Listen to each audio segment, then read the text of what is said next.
Este é um trabalho voluntário, sem fins lucrativos, que oferece livros gravados em MP3 para aqueles que não têm condições de ler livros impressos.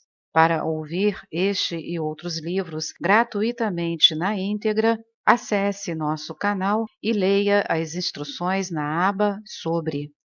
Este livro foi gravado para o uso exclusivo da pessoa com deficiência visual, não podendo ser comercializado de acordo com a Lei nº 9.610, de 19 de fevereiro de 1998. Poucas são as pessoas que tentam levar uma vida verdadeiramente espiritual, pois, como já vimos em ocasiões anteriores, esta não consiste em aceitar ou crer em alguns dogmas e credos, nem em fazer determinados exercícios físicos, nem em buscar e fazer milagres, nem tampouco no mero saber livresco das Escrituras. Significa dedicação a Deus, seguir um caminho que culmine na aniquilação da ignorância e na realização do Ser Supremo, na percepção direta e íntima da realidade. Isto não é uma tarefa fácil, se necessita infinita paciência, constância na prática da oração, domínio sobre os sentidos e sobre a mente e, finalmente, a graça divina. Ainda que mencionamos esta no final, nem por isso é de menor importância. Pelo contrário, todos os outros fatores dependem dela. Sem a graça divina, não se pode avançar nem um passo na vida espiritual. Pode-se perguntar, por acaso a graça divina não age no mundo? Afastou-se Deus do mundo? Se esta é a sua criação, como pode abandoná-la? Além disso, não dizem as Escrituras que Deus mora em todos os seres e que é onipresente? Então, o que significa dizer que só na vida espiritual age a graça divina? Por certo, estas são perguntas sem respostas, ou melhor dito, não se pode responder de outra maneira senão admitindo que Deus nunca se afastou do mundo e que o cuida bem, que brilha sobre todo o universo, sem fazer nenhuma distinção, ou como a chuva cai indistintamente sobre a terra fértil e a estéril, e isto, em um sentido, é muito mais certo. Estamos conscientes deste fato, mas há distintas maneiras de beneficiar-se com a graça divina. Alguns o fazem no mundo material, aproximando-se de Deus para conseguir coisas materiais.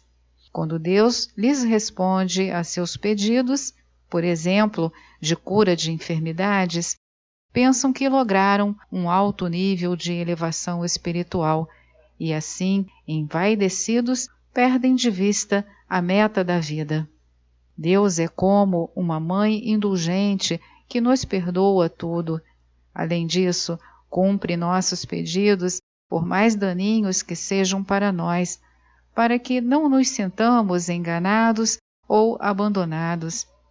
Deixa que aprendamos, pelas amargas experiências de nossas ações, como são o mundo e seus objetos. Bendito é aquele que vê a graça divina em seus sofrimentos e tenta ver em que consiste a verdadeira felicidade e depois se esforça para consegui-la. Mas, desgraçadamente, as pessoas sempre buscam coisas prazerosas mesmo depois de repetidos fracassos em suas tentativas para obtê-las, e espera que o mundo mude e lhes proporcione algum dia e para sempre os objetos desejados e sem nenhuma amarga consequência. Essa gente é como os camelos que gostam de certos arbustos espinhosos e enquanto os comem, suas bocas sangram, mas ainda assim não deixam de comê-los. Essas pessoas continuarão pedindo a Deus os mesmos objetos sensórios, são como aqueles que foram ver a um rei generoso e lhe pediram coisas de pouco valor, como abóboras ou batatas.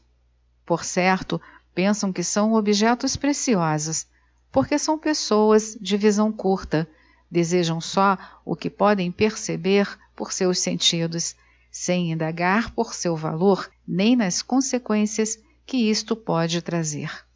Também se pergunta: por que Deus não nos tira o apego pelos objetos do mundo? As crianças gostam de brincar no quintal, com diferentes tipos de brinquedos, e eles não gostam que sua mãe os tire de lá enquanto eles se sentem entretidos. Vão chorar e gritar se isto acontece. Só quando se fartam ou se machucam, deixam de brincar e chamam a mãe. Do mesmo modo, Deus sabe que se de repente tira dos aspirantes o apego aos seus entretenimentos, estes se sentirão infelizes. Ensina-lhes, pouco a pouco, a vacuidade de tudo que os sentidos podem apreciar. Esta também é a graça divina, nos fazer saber que o mundo com toda a sua beleza panorâmica é uma ilusão. Sri Ramakrishna costumava dizer: só Deus é real e toda outra coisa é irreal. Só o mago é real e sua magia irreal. Existe por um momento e depois desaparece. Mas tal é nosso apego ao efêmero que seguimos agarrados a ele ainda que nos doa.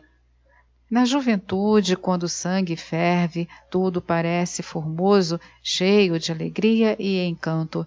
Mas, à medida que vão passando os dias, esse mesmo mundo muda seu aspecto, e então o homem não somente vê a alegria, como também o pesar e o sofrimento. Mais tarde, vê que há muita tristeza e pouco prazer neste mesmo mundo que lhe havia parecido tão formoso antes. No entanto, os hábitos que cultivou e os deveres com que se comprometeu toda a vida não o deixam sair do casulo que ele mesmo construiu. Entre milhares, talvez um se atreva a sair de lá pela graça divina.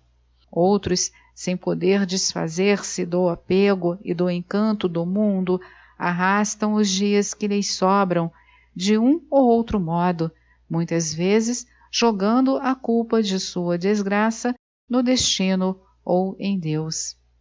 Herói é aquele que mesmo neste momento pode ver que isto também é a graça divina, mas haverá muitos poucos que possam sentir assim, pois, sentindo esta condição, tentariam remediar as coisas, ou pelo menos resolveriam mudar o rumo de suas vidas no mesmo momento, ou desejariam com todas as suas forças não repetir os mesmos erros que fizeram durante esta vida.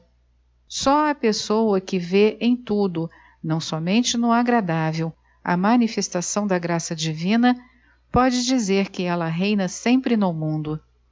Agora, vamos ver por que postulamos que os outros fatores que nos levam até Deus também dependem de sua graça. Como vimos, a rede da ilusão é vasta e intrincada a maneira em que atua. Por isso, Sri Krishna disse: esta minha divina Maya, constituída pelos gunas, é difícil de transcender. Só os que se refugiam em mim, o Senhor, podem atravessá-la. Todos os seres, sem exceção, estão sujeitos à ilusão, pois tudo no mundo está feito dos 3 gunas, os constituintes de Maya. A força dos gunas é considerável. Transcendê-los é uma tarefa sumamente difícil e pode conseguir-se unicamente pela graça de Deus. Para transcender a ilusão ou o feitiço que projeta o mundo, se necessita de desapego, o qual se chega a ter se houver discernimento entre o que é real, eterno, e o que é irreal, transitório, e estritamente aderir-se ao real ou Deus, descartando todo desejo de gozo mundano. Em seguida, é necessário praticar o domínio sobre os sentidos e a mente. Sabemos quão vacilante é esta, se não temos a convicção de que o mundo e seus objetos são de pouca duração. A mente continuará sua corrida atrás das coisas de seu gosto e nos envolverá na ilusão toda a nossa vida. Portanto, esta convicção deve ser apoiada por um forte desapego às coisas que dão prazer. Depois vem a prática das virtudes, como a paciência, a fé nas palavras das Escrituras e coisas semelhantes. Tudo o qual está sob a jurisdição de Maya, a ilusão, para vencer a qual necessitamos, como já vimos, da graça divina. Esta é mais uma edição do canal Livros Falados Voz Humana. Que o bem, o bom e o belo se multipliquem em benefício das criaturas.